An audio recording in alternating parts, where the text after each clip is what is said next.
Con mirada de empresa, esta semana en el blog vamos a hablar de las próximas misiones a la Luna, de la intervención de precios, del cara a cara entre Núñez Feijóo y Pedro Sánchez, o de la multa a Instagram en Irlanda. Y estos y algún que otro tema más serán los que podrás ver en esta nueva edición de Con mirada de empresa. Si te gusta lo que vas a ver, pues le das a la campanita, compartes, me ayudas y seguimos para ver.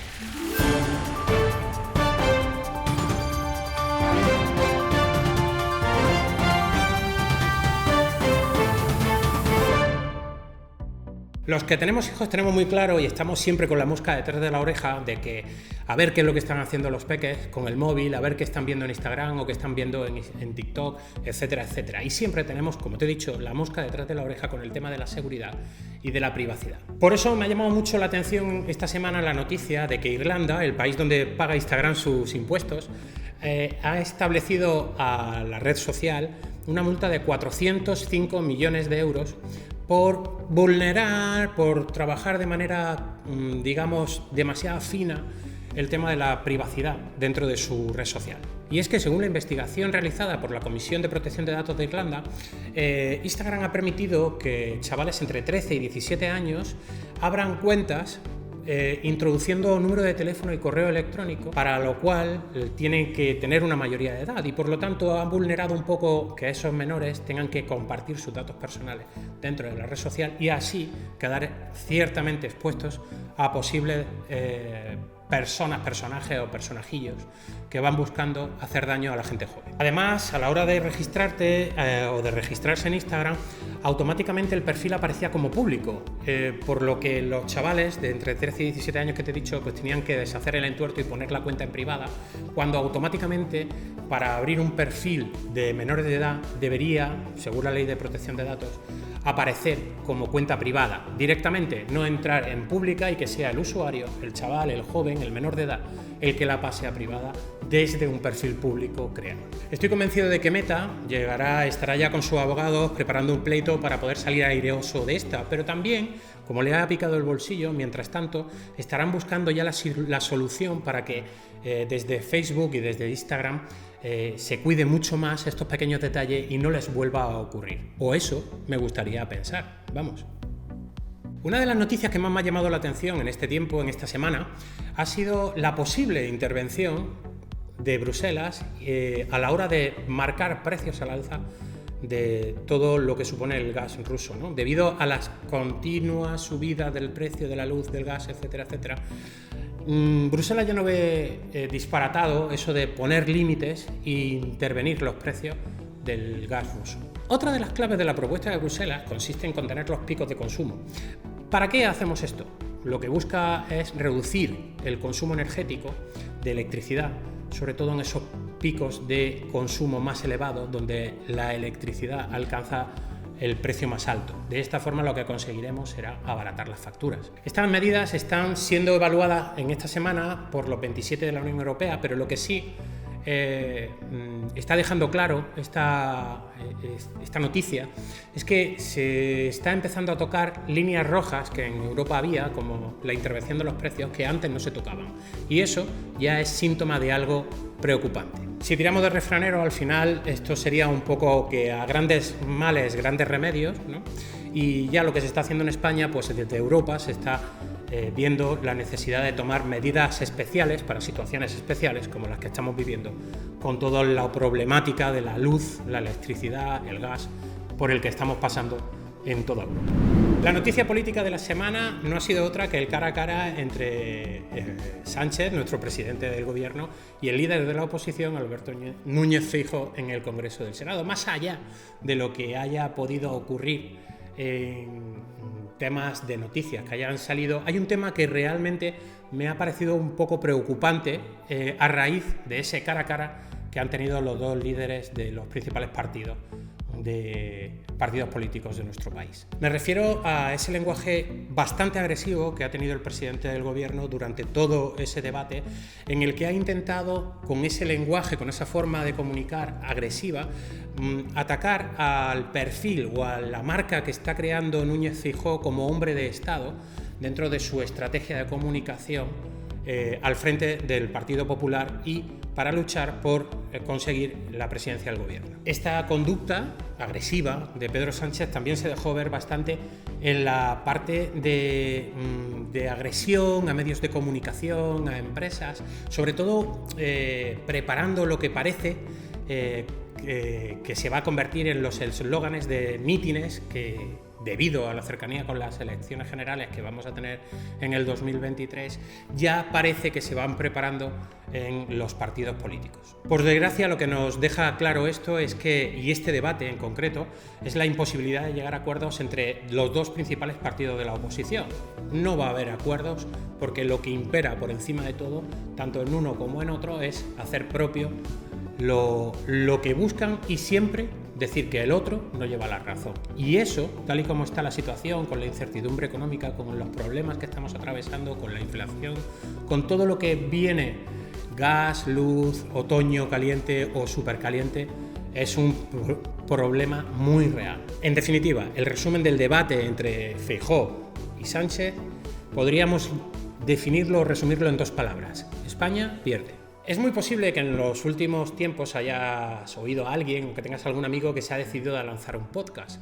Pero ¿sabes por qué o cuáles son los motivos por los que en España cada vez es más habitual generar contenido en audio y generar podcast y lo que va unido, escuchar más podcast? Pues hay un informe de iVoox, la aplicación de podcast del Observatorio de iVoox, que dice que en este año 2022 se ha duplicado el número de podcasts y de contenido en audio con respecto al año 2021. ¿Esto a qué se debe? Muchísimas de las empresas, muchísimos de los profesionales quieren generar un contenido de calidad para una audiencia y así al mismo tiempo poder contener y conseguir un mayor volumen de negocio. Si es una radio, al final lo que consigues es aumentar los espacios publicitarios donde vender.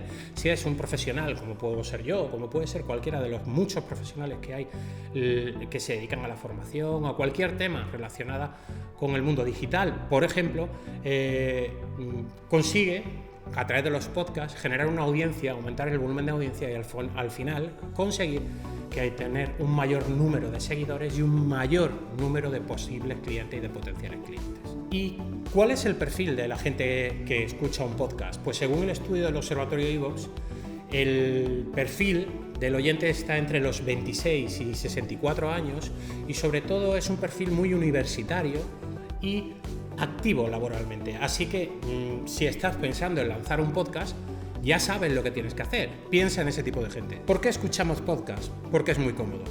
Nos sirve para ir mientras hacemos ejercicio, mientras vamos en el coche.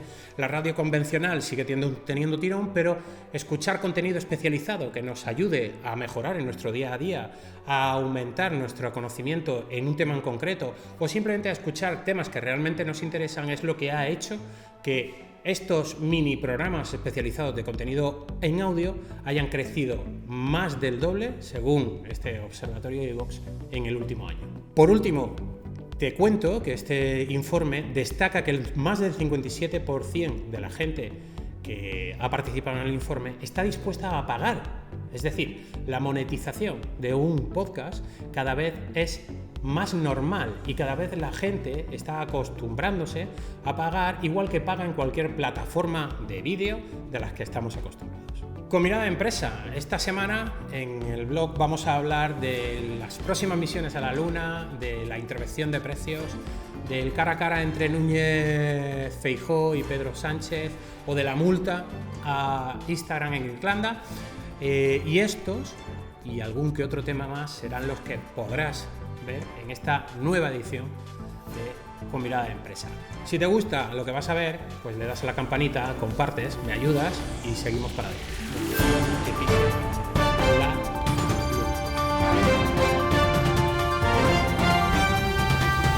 Repito,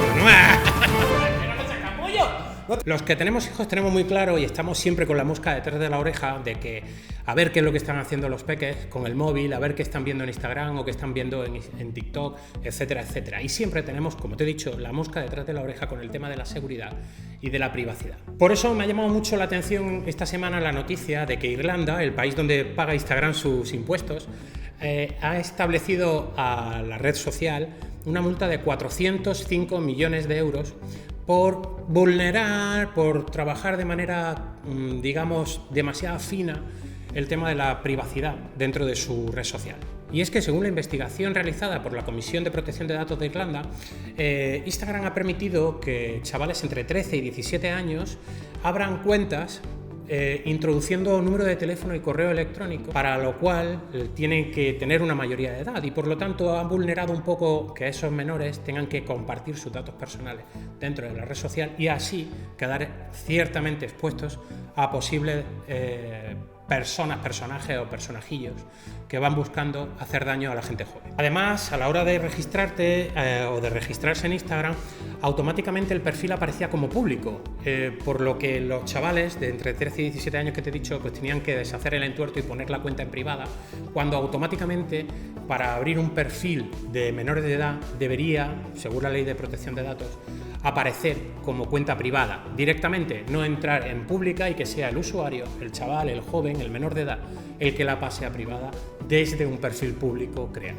Estoy convencido de que Meta estará ya con sus abogados preparando un pleito para poder salir airoso de esta, pero también, como le ha picado el bolsillo, mientras tanto, estarán buscando ya la solución para que desde Facebook y desde Instagram se cuide mucho más estos pequeños detalles y no les vuelva a ocurrir. O eso me gustaría pensar, vamos.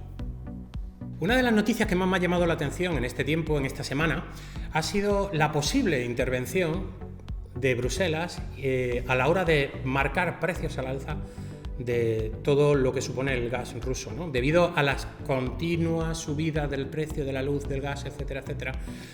Bruselas ya no ve disparatado eso de poner límites e intervenir los precios del gas ruso. Otra de las claves de la propuesta de Bruselas consiste en contener los picos de consumo. ¿Para qué hacemos esto? Lo que busca es reducir el consumo energético de electricidad, sobre todo en esos picos de consumo más elevados donde la electricidad alcanza el precio más alto. De esta forma lo que conseguiremos será abaratar las facturas. Estas medidas están siendo evaluadas en esta semana por los 27 de la Unión Europea, pero lo que sí está dejando claro esta noticia es que se está empezando a tocar líneas rojas que en Europa había, como la intervención de los precios, que antes no se tocaban. Y eso ya es síntoma de algo preocupante. Si tiramos de refranero, al final esto sería un poco que a grandes males, grandes remedios, ¿no? Y ya lo que se está haciendo en España, pues desde Europa se está viendo la necesidad de tomar medidas especiales para situaciones especiales como las que estamos viviendo, con toda la problemática de la luz, la electricidad, el gas, por el que estamos pasando en toda Europa. La noticia política de la semana no ha sido otra que el cara a cara entre Sánchez, nuestro presidente del gobierno, y el líder de la oposición, Alberto Núñez Feijóo, en el Congreso del Senado. Más allá de lo que haya podido ocurrir en temas de noticias que hayan salido, hay un tema que realmente me ha parecido un poco preocupante a raíz de ese cara a cara que han tenido los dos líderes de los principales partidos políticos de nuestro país. Me refiero a ese lenguaje bastante agresivo que ha tenido el presidente del gobierno durante todo ese debate, en el que ha intentado, con ese lenguaje, con esa forma de comunicar agresiva, atacar al perfil o a la marca que está creando Núñez Feijóo como hombre de Estado dentro de su estrategia de comunicación al frente del Partido Popular y para luchar por conseguir la presidencia del gobierno. Esta conducta agresiva de Pedro Sánchez también se dejó ver bastante en la parte de agresión a medios de comunicación, a empresas, sobre todo preparando lo que parece que se va a convertir en los eslóganes de mítines que, debido a la cercanía con las elecciones generales que vamos a tener en el 2023, ya parece que se van preparando en los partidos políticos. Por desgracia, lo que nos deja claro esto es que, y este debate en concreto, es la imposibilidad de llegar a acuerdos entre los dos principales partidos de la oposición. No va a haber acuerdos porque lo que impera por encima de todo, tanto en uno como en otro, es hacer propio lo que buscan y siempre decir que el otro no lleva la razón. Y eso, tal y como está la situación, con la incertidumbre económica, con los problemas que estamos atravesando, con la inflación, con todo lo que viene gas, luz, otoño caliente o supercaliente, es un problema muy real. En definitiva, el resumen del debate entre Feijóo y Sánchez podríamos definirlo o resumirlo en 2 palabras: España pierde. Es muy posible que en los últimos tiempos hayas oído a alguien o que tengas algún amigo que se ha decidido a lanzar un podcast. Pero ¿sabes por qué o cuáles son los motivos por los que en España cada vez es más habitual generar contenido en audio y generar podcast y lo que va unido, escuchar más podcast? Pues hay un informe de iVoox, la aplicación de podcast del Observatorio de iVoox, que dice que en este año 2022 se ha duplicado el número de podcasts y de contenido en audio con respecto al año 2021. ¿Esto a qué se debe? Muchísimas de las empresas, muchísimos de los profesionales quieren generar un contenido de calidad para una audiencia y así al mismo tiempo poder contener y conseguir un mayor volumen de negocio. Si es una radio, al final lo que consigues es aumentar los espacios publicitarios donde vender. Si es un profesional, como puedo ser yo, como puede ser cualquiera de los muchos profesionales que hay que se dedican a la formación o a cualquier tema relacionado con el mundo digital, por ejemplo, consigue a través de los podcasts generar una audiencia, aumentar el volumen de audiencia y al final conseguir que hay tener un mayor número de seguidores y un mayor número de posibles clientes y de potenciales clientes. ¿Y cuál es el perfil de la gente que escucha un podcast? Pues según el estudio del Observatorio de iVoox, el perfil del oyente está entre los 26 y 64 años y sobre todo es un perfil muy universitario y activo laboralmente. Así que si estás pensando en lanzar un podcast, ya sabes lo que tienes que hacer. Piensa en ese tipo de gente. ¿Por qué escuchamos podcast? Porque es muy cómodo. Nos sirve para ir mientras hacemos ejercicio, mientras vamos en el coche. La radio convencional sigue teniendo tirón, pero escuchar contenido especializado que nos ayude a mejorar en nuestro día a día, a aumentar nuestro conocimiento en un tema en concreto o simplemente a escuchar temas que realmente nos interesan es lo que ha hecho que estos mini programas especializados de contenido en audio hayan crecido más del doble, según este observatorio de iVoox, en el último año. Por último, te cuento que este informe destaca que más del 57% de la gente que ha participado en el informe está dispuesta a pagar. Es decir, la monetización de un podcast cada vez es más normal y cada vez la gente está acostumbrándose a pagar igual que paga en cualquier plataforma de vídeo de las que estamos acostumbrados. ¿Te acuerdas de la icónica imagen de la pisada del hombre cuando llegó a la luna? Es una imagen que tenemos de 1969. Pues esa imagen puede ser que se repita en pocos años. Y es que en estos días hemos estado muy atentos al lanzamiento del nuevo proyecto espacial Artemis, que se ha tenido que suspender y que eso va a retrasar durante unos días o un tiempo el lanzamiento de la nave espacial para llegar a la superficie lunar. La NASA, impulsora del lanzamiento, como no podía ser de otra forma, ha explicado que están validando y están mirando cuándo será la fecha más adecuada. Probablemente en octubre de este 2022, es decir, que ya queda muy poquito para que veamos despegar el cohete que irá tripulado hacia la superficie lunar y que probablemente, como bien sabes, sea una mujer la que ponga el pie en la luna. El primer lanzamiento ya sabes que no será tripulado, pero el objetivo es que poco a poco se vayan lanzando distintas fases con tal de estudiar las posibilidades de pasar cierto tiempo en la superficie lunar. Por cierto, ¿sabías que desde que Neil Armstrong llegó a la Luna ha habido varias expediciones lunares tripuladas, pero que al final, por un motivo o por otro, no llegaron a tener toda la repercusión que tuvo la de Neil Armstrong? Así que esperamos que en esta nueva aventura sea todo un éxito y podamos ver a todo color, esa llegada tripulada de una nave espacial a la superficie lunar. Pues esto ha sido todo. Si te ha gustado, ya sabes, campanita, like, compartir y nos vemos la semana que viene en la próxima edición de Con Mirada de Empresa.